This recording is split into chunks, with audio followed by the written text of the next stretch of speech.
My understanding of Africa, my experience in Africa, both as the A310 and briefly here, is that it is dynamic. You know, when asked, why are we in Africa and why are we there, I'm not sure we can afford not to be there right now. The American public doesn't think about Africa very often. An airman that gets deployed from their home base in the United States out to Africa probably asks the same question, and rightfully so. I think you could largely look at it in a couple different ways, and the first is to counter violent extremist organizations. And primarily in Africa, looking at leveraging our partners and training our partners so that they can be part of that solution. The second piece is competition against our global competitors, namely Russia and China, particularly China on the African continent, but Russia as well.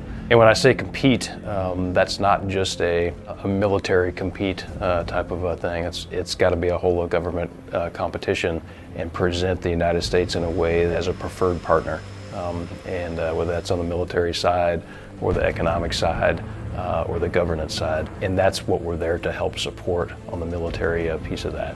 As we develop those relationships, that country is open to our presence there. And our presence there, both from a VEO standpoint as well as that competition space, having that flexibility of being there is important for the long run. And I think that enhances that regional stability, prevents the spread of VEO influence.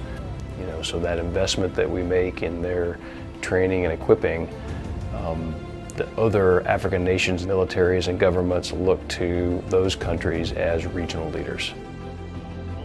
The positive attitudes I encountered from the minute we landed there to the minute we left were inspiring. And you see young airmen that are in tough conditions, that are away from their families, making it happen and quickly grasping on the importance of what they're doing. And it's just inspiring to see that.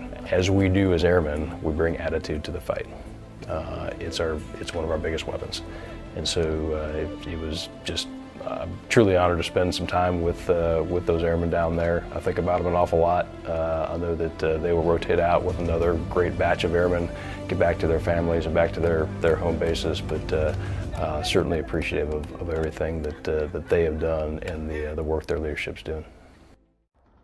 Cujo 5-1, this is Stalker. Stand by.